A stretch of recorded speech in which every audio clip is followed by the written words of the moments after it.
Buenos días compañeros, el día de hoy voy a exponer sobre la economía del Ecuador y Bretton Woods. Bueno, en sí, este tema se basa directamente en la economía ecuatoriana, la misma que está enmarcada bajo el sistema monetario internacional de Bretton Woods, que es en Estados Unidos, en Washington. Bueno, lo que podemos aseverar en este tema hace referencia a dos antecedentes históricos. El primero tiene auge en la crisis de 1930. Esto se considera en el periodo de la Gran Depresión. Esto fue de la posguerra de la Primera Guerra Mundial, lo cual fue una brusca situación tanto para la economía mundial como la ecuatoriana, ya que esto perjudicó en el ámbito de las exportaciones. Con esto connotó la liquidación de bancos importantes del país en ese tiempo, la total paralización de los negocios, y con eso las, las reservas de oro del Ecuador iban disminuyendo. Por consiguiente, la moneda fue devaluada, que en ese tiempo era el sucre, a, a más de la mitad, o sea, el 50% del valor en general de dicha moneda. Bueno, los aspectos del Ecuador en la crisis de 1930 son 7 aspectos fundamentales. El primero es que el país era vulnerable a la fluctuación, es decir, en los precios tanto del cacao como del banano. La segunda es la baja productividad en la economía interna. La tercera, el país se preocupó tanto en el fomento industrial y agrícola. La cuarta era que el sistema fiscal era demasiado rígido en temas de aduanas y de impuestos a la renta. Quinto, se suspende la convertibilidad del oro al dólar, ya que los precios eran deteriorados y a la vez la moneda. Sexto, era el Banco Central no logró una reactivación frente a la crisis sobre el sucre, lo cual se devaluó el 50% del valor total. Aún así, para 1938 se crea una ley para el Banco Central, donde se le entregaba la total autonomía para la estabilidad interna como externa y el manejo de la moneda.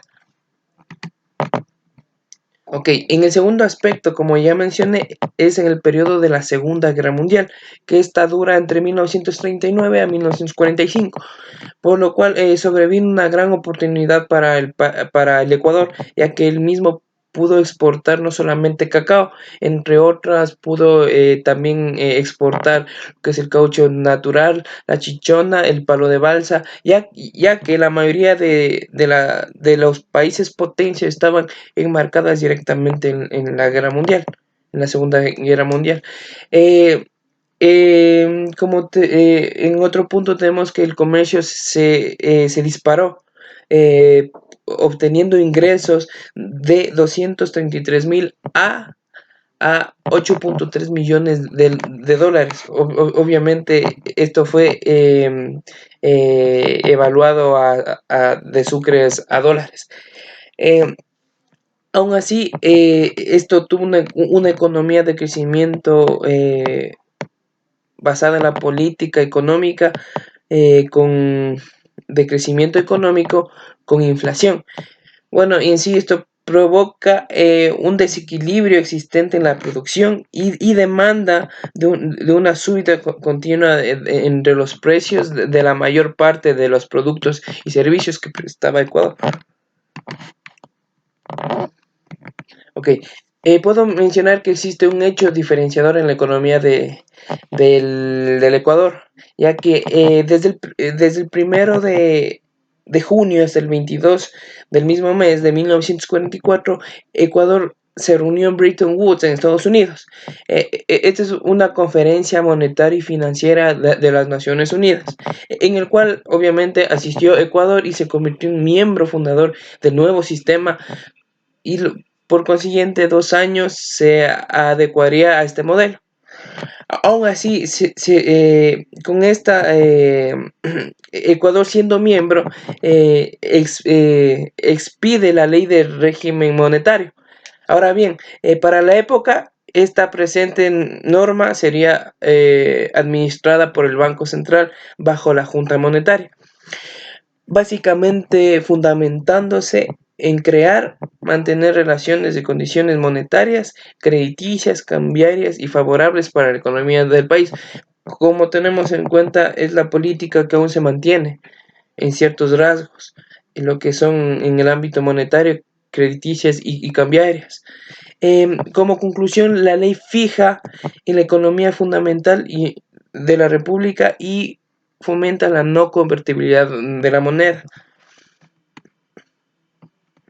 Ya, para la década de 1950, la economía del Ecuador se apoyó netamente en el Banco Central, ya que esta entidad pública tenía mayor tecnicidad e independencia, promoviendo una etapa de recuperación económica a comparación de la década anterior, que tuvo una total devastación tanto económica como de devaluación de la moneda. En 1950, como ya había mencionado, fue promotor del desarrollo, cumplidor de la norma vigente, basado en la producción y exportación tanto de banano y cacao, obteniendo en sí una expansión frontera agrícola totalmente rica. Podemos aseverar que en esta época se considera como la época dorada de la economía y política financiera en el Ecuador con más alto desarrollo y crecimiento. Con ello también surge el gasto público y pérdidas del poder adquisitivo a comparación de lo que va a darse en 1980 y 1990, durante 1940 hasta inicios de los 60, Ecuador tenía una política tan estabilizada y tanto económica como financiera, por lo cual no prácticamente su valor monetario era imposible de devaluarse. Con ello, con ello tenían una filosofía de mayor aplicabilidad, por lo que fue la de estimular el ahorro y la capitalización para mantener un clima de paz, equilibrio social, estabilidad económica y política y alentar a las fuerzas productivas, que eran las minoritarias, que en ese tiempo los consideraba la gente pobre.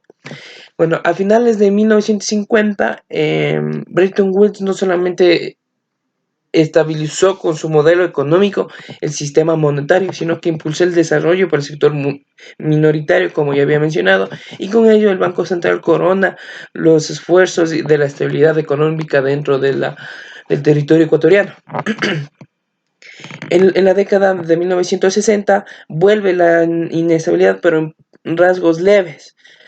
Luego de 14 años que rige que regía la política financiera, que era de manera exponencial, totalmente rica, eh, eh, eh, totalmente económica.